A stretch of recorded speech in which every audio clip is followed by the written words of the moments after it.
saya Sofia Indriana. Di sini saya akan membahas materi tentang strategi manajemen mutu terpadu. Materi ini menggabungkan filosofi Kaizen dengan alat pengendalian kualitas statistik, khususnya check sheet dan diagram Pareto, untuk membantu pengambilan keputusan berbasis data dalam proses produksi. Kaizen merupakan filosofi yang berarti perbaikan secara terus-menerus.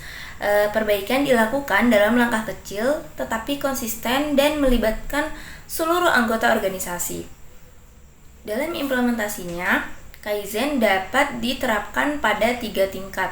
Tingkat yang pertama, manajemen, yaitu yang menentukan strategi. Tingkat yang kedua, kelompok kerja atau GKM, yang menjalankan perbaikan secara tim. Dan yang ketiga, tingkat individu, yaitu melalui sistem saran atau ide perbaikan dari karyawan. Dengan kerjasama, di semua level perbaikan kecil dapat menghasilkan dampak besar bagi organisasi. Selanjutnya, TQM itu sebagai pendukung Kaizen. Kaizen berjalan efektif jika didukung oleh Total Quality Management. TQM berfungsi sebagai sistem manajemen yang menyediakan kepemimpinan dan kebijakan kualitas, keterlibatan karyawan, fokus pada pelanggan, serta komunikasi dan pendidikan yang baik. Dengan demikian, Kaizen menjadi metode operasional, sedangkan TQM menjadi kerangka manajemennya.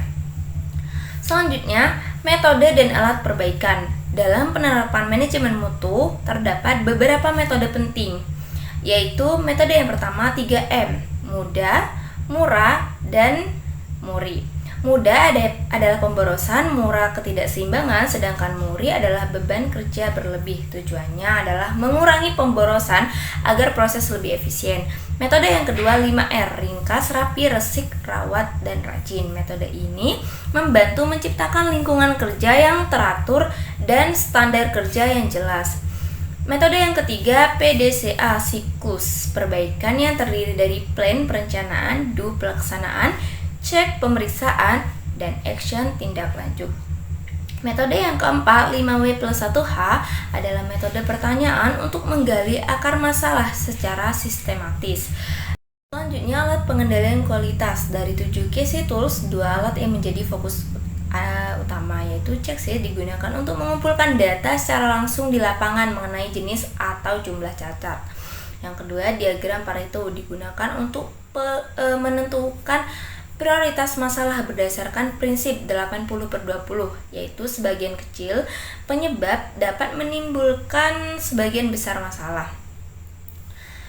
Contoh studi kasusnya, pada lini produksi saset kopi menunjukkan data cacat sebagai berikut. Underweight-nya 150 kasus, lackingnya 90 kasus, unsealed-nya 40 kasus, overweight-nya 15 kasus, dan MPT-nya 5 kasus. Total terdapat 300 kasus cacat produksi. Hasil analisis Pareto menunjukkan bahwa underweight dan leaking menyumbang sekitar 80% masalah. Karena itu, fokus perbaikan dapat dilakukan pada kalibrasi mesin feeder, stabilisasi suhu sealer, perbaikan area kerja dengan 5S, serta analisis akar masalah menggunakan diagram sebab akibat. Selanjutnya, peran pendidikan dan masa depan mutu.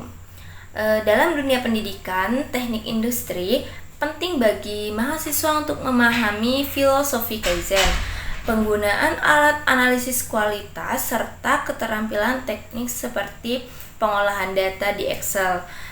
Ke depan, konsep Quality 4.0 akan menggabungkan teknologi digital dengan budaya kualitas, namun tetap menekankan peran manusia, disiplin kerja, dan komunikasi.